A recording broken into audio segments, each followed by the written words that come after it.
Welcome to my YouTube channel education hub. Hello viewers, आज हम जानेंगे बेस, एक्सपोनेंट एंड पावर के बारे में और इसके साथ साथ हम ये भी जानेंगे कि लॉज ऑफ एक्सपोनेंट क्या क्या होता है। मैंने यहाँ लिखा है इस तरह से x to the power m। सबसे पहले आप इस बात को जानिए कि इसे कैसे पढ़ा जाता है।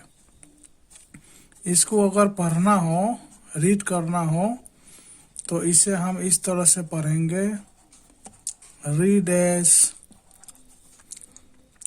x to the power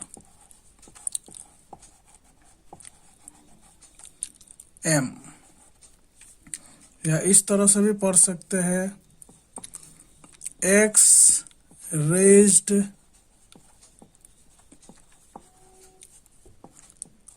to power m।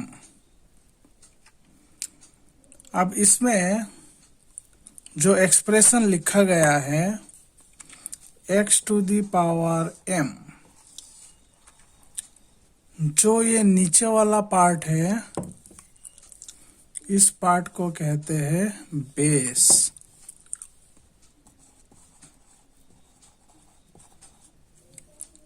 और ये जो ऊपर वाला पार्ट है इसे कहते हैं एक्सपोनेंट।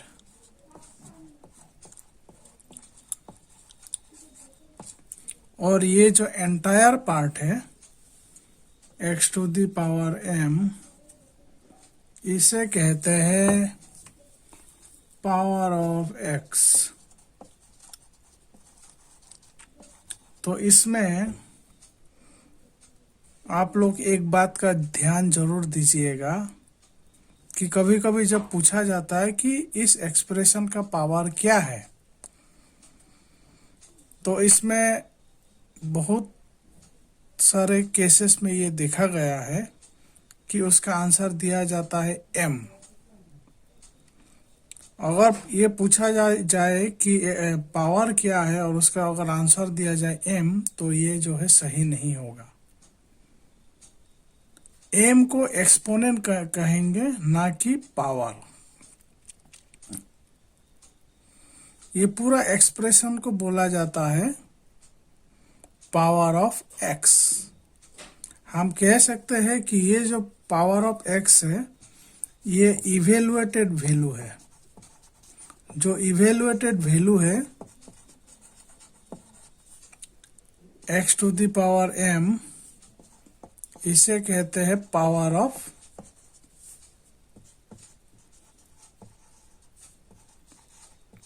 x। अब एग्जाम्पल के तौर पर मैं आपको दिखा रहा हूं। मान लीजिए हमारे पास इस तरह से एक है 4 क्यूब। तो 4 क्यूब का मतलब है 4 into 4 into 4, it is equal to 64।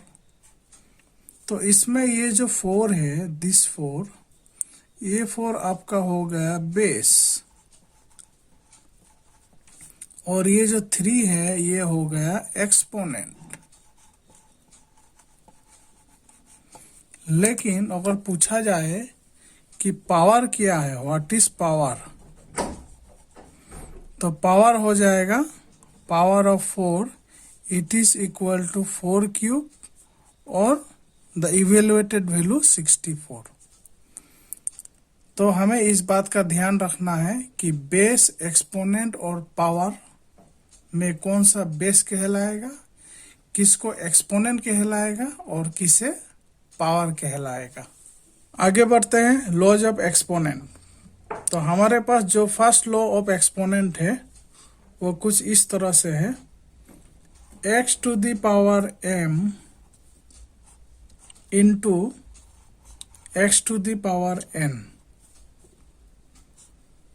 इसमें देखिए दो एल्जेब्रिक एक्सप्रेशन इस तरह से मल्टीप्लाई हो रहा है, जिसमें कि बेस तो सेम है लेकिन एक्सपोनेंट अलग अलग है। तो ऐसा कोई भी जब दो या दो से अधिक एल्जेब्रिक एक्सप्रेशन मल्टीप्लाई होता है जिसमें कि बेस सेम हो और एक्सपोनेंट अलग अलग हो, तो उसका जो प्रोडक्ट होगा वो इस तरह से होगा x to the power m plus n। दोनों एक्सपोनेंट प्लस हो जाएगा। आप सेम इसी को जो है 3 या 3 से अधिक एल्जेब्रिक एक्सप्रेशन में भी अप्लाई करके देख सकते हैं। x to the power m into x to the power n into x to the power p into x to the power q into dot dot dot. सब में आप देखिए बेस जो है सेम है x x x x और exponent जो है अलग अलग है। तो इसका जो प्रोडक्ट होगा इसमें सभी जो बेस है उसको हम प्लस कर देंगे, m plus n plus p plus q plus dot dot dot. तो इसी को कहते हैं फर्स्ट लॉ ऑफ एक्सपोनेंट। अब हम एग्जाम्पल से समझते हैं।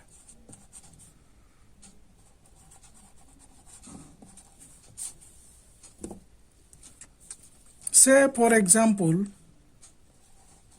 2 क्यूब इंटू 2 स्क्वायर, दोनों का बेस सेम है 2 2 और एक्सपोनेंट अलग अलग है, एक 3 है एक 2 है। तो इसमें जो है ये इस तरह से हो जाएगा 2 to the power 3 plus 2 it is equal to 2 to the power 5। 2 to the power 5 का मतलब है 2 को 5 बार मल्टीप्लाई करना। अगर हम 2 को 5 बार मल्टीप्लाई करेंगे तो हमें 32 प्राप्त होगा। अब किसी भी उदाहरण में ये ले सकते हैं 2 इंटू 2 स्क्वायर इंटू 2 क्यूब, इसमें भी आप लेकर के देख सकते हैं। इसमें देखिए बेस तो सेम है, एक्सपोनेंट अलग अलग है। दूसरा वाला में 2 है, तीसरा वाला में 3 है और पहला वाला में कुछ नहीं लिखा है।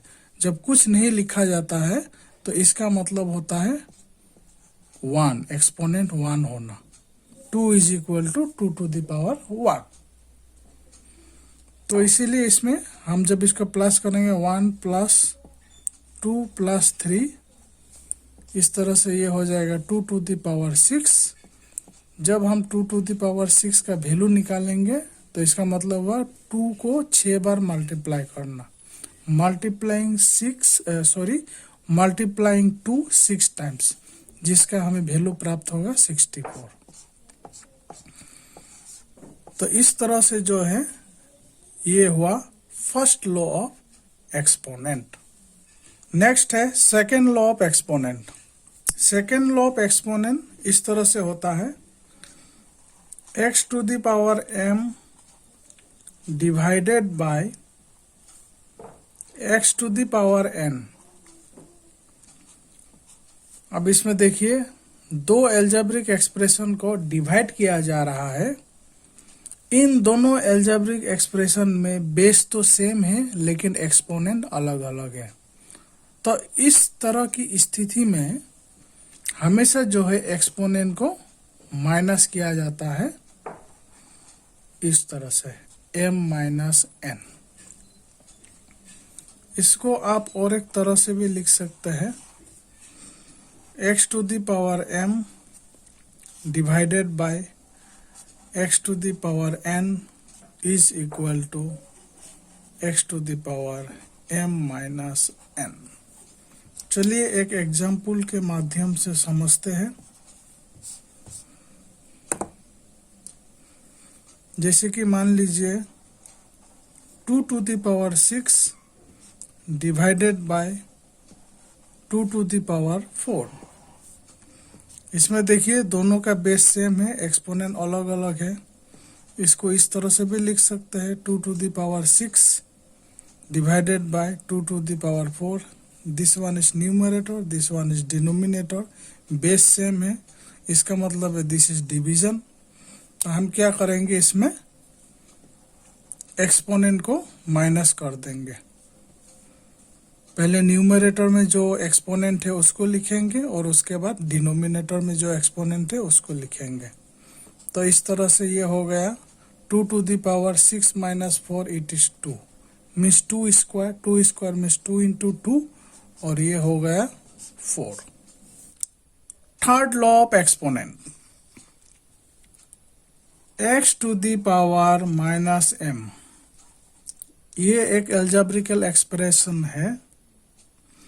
इसमें बेस x है और एक्सपोनेंट माइनस m है। तो अगर हमें इस माइनस m को पॉजिटिव में लिखना हो तो इसके लिए हम क्या करेंगे, ये जो बेस x है इसका हम रेसिप्रोकल लेंगे। रेसिप्रोकल लेने का मतलब ये हुआ कि हम इसका मल्टीप्लिकेटिव इनवर्स लिखेंगे, जिसका मतलब होता है उल्टा। सबसे पहले हम ये जान लेते हैं कि x का मतलब x बाय 1 होता है, क्योंकि जब डिनोमिनेटर कुछ भी नहीं होता है तो उसे 1 माना जाता है। तो इसीलिए x जो है x बाय 1 हुआ। अब जब हम इसका रेसिप्रोकल लेंगे तो ये हो जाएगा 1 बाय x, और ऐसे रेसिप्रोकल लिखने से ये जो निगेटिव एक्सपोनेंट है ये पॉजिटिव हो जाएगा। इसी को और एक तरह से भी लिख सकता है, हम x by x to the power minus m को x to the power minus m by 1 मान लेते हैं।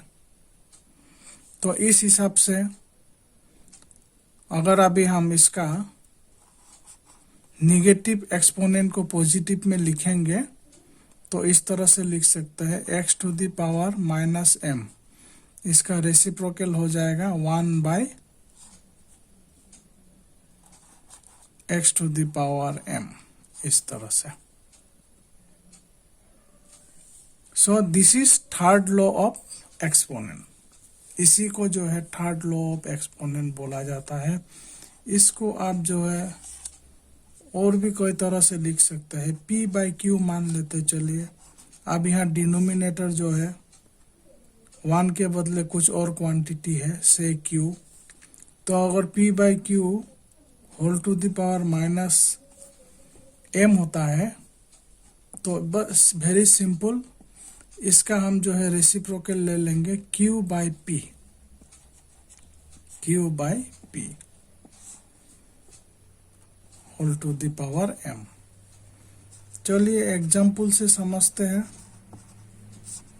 Say for example 2 to the power minus 3, इसका अगर हम माइनस 3 को प्लस 3 बनाना हो तो रेसिप्रोकल ले लेंगे इस तरह से 1 बाई 2 टू द पावर 3, और इसका मतलब हुआ इसका जो इवेल्युएटेड वैल्यू है 2 क्यूब, 2 इंटू 2 इंटू 2 यानी कि 8।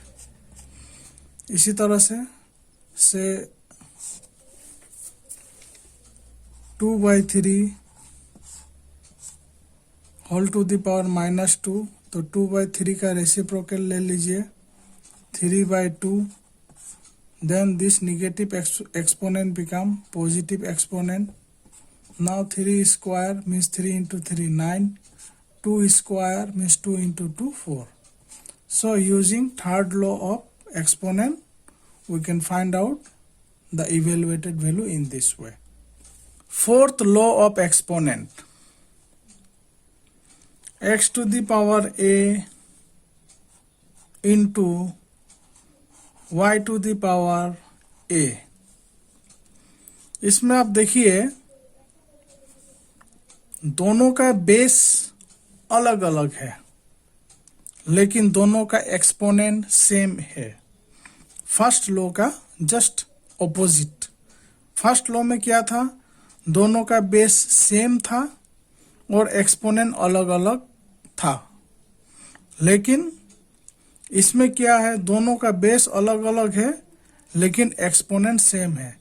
इस केस में हम इसको क्या करेंगे, दोनों बेस को डायरेक्टली मल्टीप्लाई करेंगे और इसका एक सिंगल एक्सपोनेंट हो जाएगा, डेट इज ए। चलिए इसको एक एग्जाम्पल से समझते हैं। For example,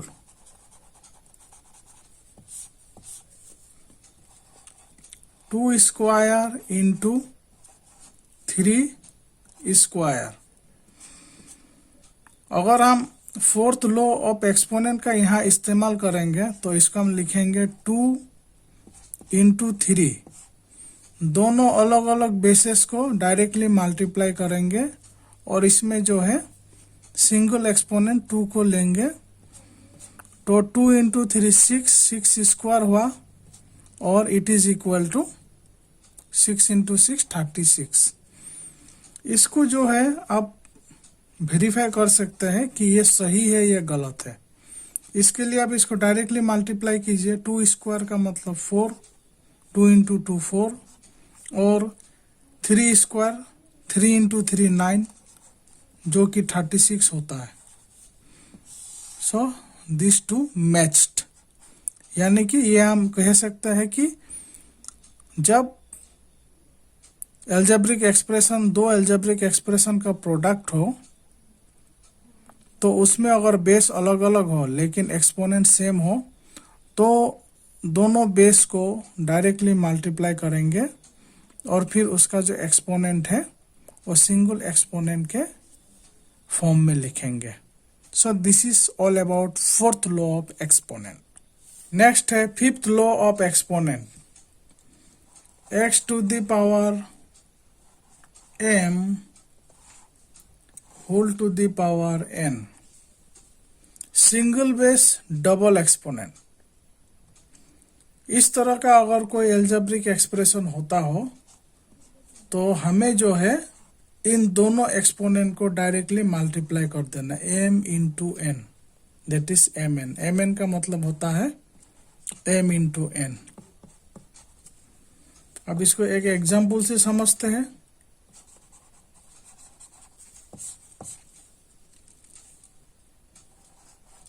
to cube whole to the power 2।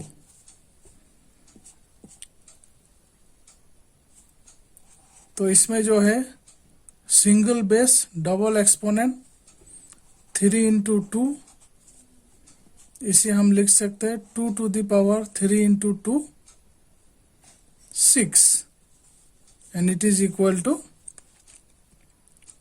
64। आप इसे जो है वेरीफाई भी कर सकते हैं।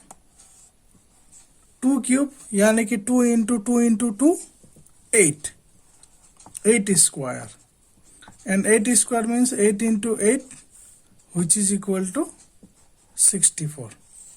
So this verified. The last one is sixth law of exponent. X to the power 0. ऐसा लगता है देखने में कि x to the power 0 0 होना चाहिए, लेकिन actually x to the power 0 the value is fixed 1। आप कोई भी नंबर ले लीजिए, से 3 to the power 0, 120 to the power 0, the value is always 1। So this is sixth law of exponent, x to the power 0 is equal to 1। How will you prove that x to the power 0 is equal to 1? हम कैसे proof करेंगे, कैसे साबित करेंगे कि x to the power 0 is equal to 1? इसके लिए हमारे पास एक सिंपल सा कॉन्सेप्ट है। कॉन्सेप्ट ये है कि एनी नंबर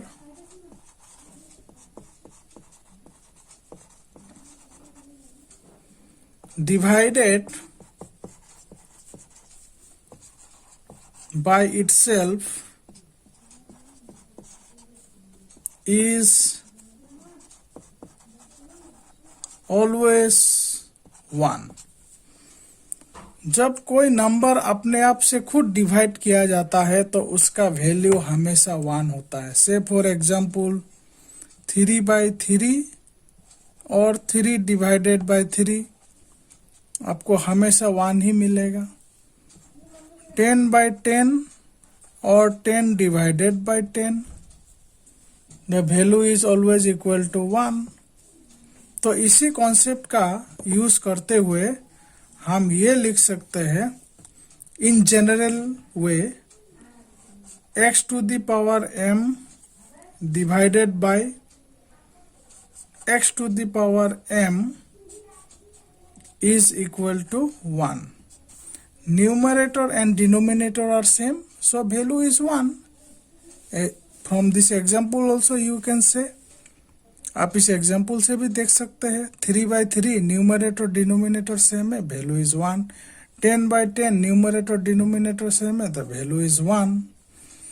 नेक्स्ट स्टेप, मैंने आपको जो बताया था second law of exponent. Second law of exponent क्या कहता है? x to the power m divided by x to the power n is equal to x to the power m minus n. So using this second law of exponent, अब हम second law of exponent का इस्तेमाल करते हुए हम इसे लिख सकते हैं m minus n, sorry, m minus m.